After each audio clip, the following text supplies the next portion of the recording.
So Michelle, will you tell me all about this project and where it started? Okay, this is CUIG, our artist in residency programme.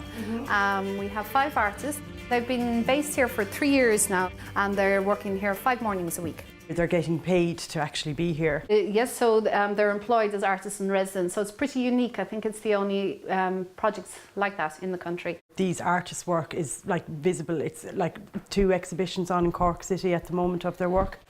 Yes, but that's just at the moment. I mean, we've had exhibitions in the Jennings Gallery UCC, in the Crawford College. We've had numerous involvements in different festivals and art trail and different things for the last 3 years. So we've been, at the moment, we just have 2 exhibitions, but we've just heard that the Gallery of Everything, they're based in London, they're interested in 2 of the artists' work. So we're trying to move that along now and so hopefully the artists will be accepted. So our background ourselves would mainly be in the arts, but then some of us have naturally gone into coordination administration, but then we do have designated arts workers to work alongside the artists as well, as part of the project.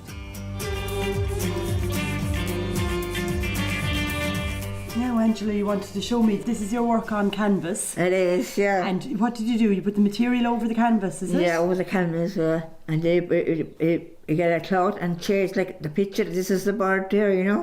And you get a paper and you draw the bird, and you sew around the edges, and then you take off the paper. Oh, it's lovely, isn't it? And you do quite a lot of sewing on top of them then, don't you? You do, yeah. Around it's a lot of work, a lot of detail, isn't it? It is, yeah. You were telling me, you were explaining about these blocks. Yeah. They're lovely, aren't they? Yeah, and did you paint this first then, and then you work down on top of them, is it? Yeah, there was markers, yeah, and a pencil over first. Brilliant. So Alva, tell me what you're at here now. We were looking at your drawings there downstairs. Sometimes lovely. Sometimes I draw these things from books and the black and white portraits as well.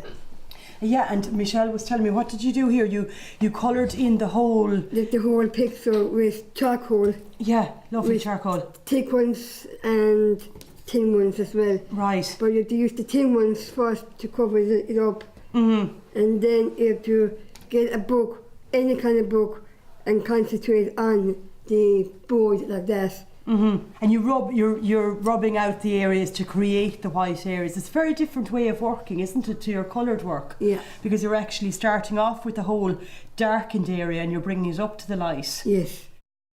Breed, will you tell me about this book? Yeah, we did these with the kids from St. Patrick's School. So they just came up with their own ideas. You worked on this with these kids, was it? Yeah. Love the use of stencils. You actually helped all the students, you showed them how to cut all of these stencils and all of this kind of stuff, and actually helped them spray paint these images. Yeah. They must have actually really had a sense of achievement at the end of it. Yeah. Did you enjoy that teaching? Yeah, it was good. And what exactly, just explain to me how you made these now. It's stencil. And I cut it out and then I spray painted it. Yeah.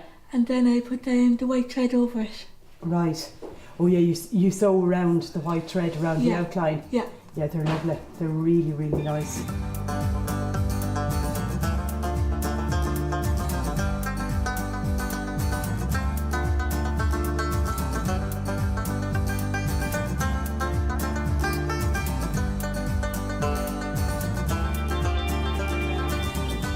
Is a really strong work from Breed. It's very strong, but what it is that Breed, she's kind of following her interests, her personal interests. Like fashion is a big interest of hers. So a lot of these are images from magazines, and that's that she's translated into her own style. We kind of constantly try and get them to experiment and try new things and bring in their own interests, because I mean, if you're not interested in your subject matter, you're not going to create very interesting work. What I find amazing is that the work is for sale. Well, what we do is, it costs quite a bit to run these projects, between materials and staffing and running costs, because we don't get core funding here. So we have to generate income through the sales. So what we do is the artists work, they create the artwork, then 50% of the sales money goes to them, and then 50% goes back into the project to fund the project. Frankie and Angela are in their 50s, and I was actually quite emotional the first day we gave them their paycheck.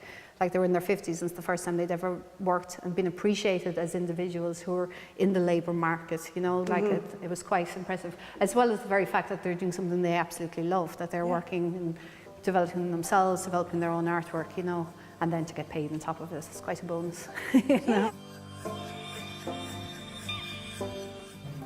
Michelle, this lovely natural setting here for the exhibition. Yeah, this is probably one of the smaller locations we've had an exhibition at, a little cafe, Eco's Cafe in the city centre. There's the second exhibition they've hosted for us actually. So we find that the work works really quite well here. It's nice, the ambience is nice, it's a nice calm setting. You're really spreading out, you're really out there as regards even having your exhibitions out in the public. Yeah, I think it's quite exciting in that we're trying to challenge people's preconceptions, and as well we're trying to get people out into the community, integrate projects, integrate people, just that we all have abilities, we all have creativity, and just we try and facilitate that to maybe make people more aware of what people are capable of, and what we are all capable of being creative if we just are given the right support, led in the right direction as well. I can feel you happy.